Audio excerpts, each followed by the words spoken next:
it becomes a meaningless concept that then can be used by people who are truly opposed to genuine diversity efforts and initiatives. And so for that reason, I'm saying to you that until we get equality in terms of how people are treated, we cannot really afford to have a diversity that is colorblind, gender neutral, nor postmodernist, as long as things like racism, sexism, and heterosexism exist in our society. Now, once those things are gone,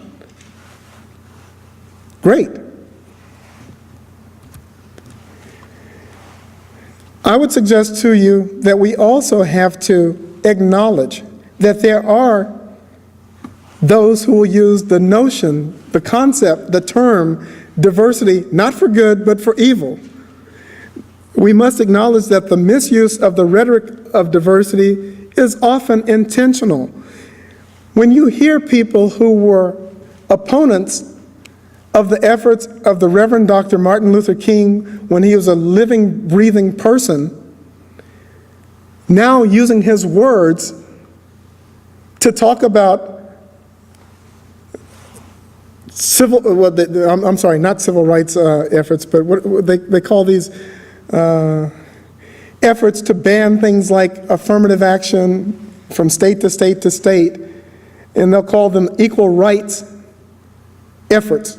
And they'll invoke the language and terminology of the Reverend Dr. Martin Luther King, and these were people who couldn't stand him when he was alive, when he was a living, breathing person. And so it makes me skeptical, I don't know about you, but it makes me skeptical that these people are genuine in their efforts to embrace diversity. And instead, it seems that they are using, they're using the rhetoric to try to undermine it. And we also have to acknowledge that there are, in fact, some groups in our society that have access to privilege and others that don't.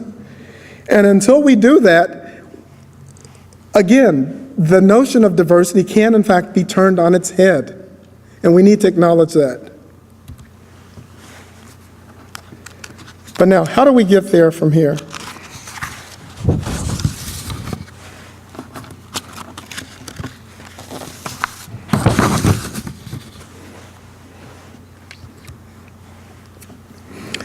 I would suggest that one of the things that we have to do in terms of getting from colorblind diversity to critical diversity is that we actually have to target organizational resources to excluded people, those who have been left out of the process, left out of the box, so to speak. Espouse an expansive vision of difference and its benefits, but target programs to what I'm calling disprivileged groups. So talk about it as being inclusive and embracing all groups, but make sure that we do in fact target resources and programs to those groups who are least able and least included. And this often will mean shifting resources away from privileged groups, especially if we are invoking the rhetoric of diversity. And perhaps most controversial is that I'm saying that in order for us to get diversity to be a more critical concept, perhaps we need to reconnect it to its roots in affirmative action if, in fact, we're trying to offset historical and ongoing racial and gender discrimination, segregation, and bias.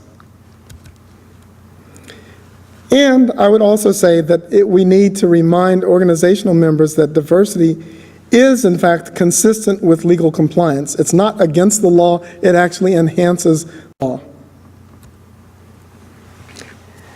And this one, a little trickier. Demonstrate to organizational members that diversity is, in fact, institutionally beneficial.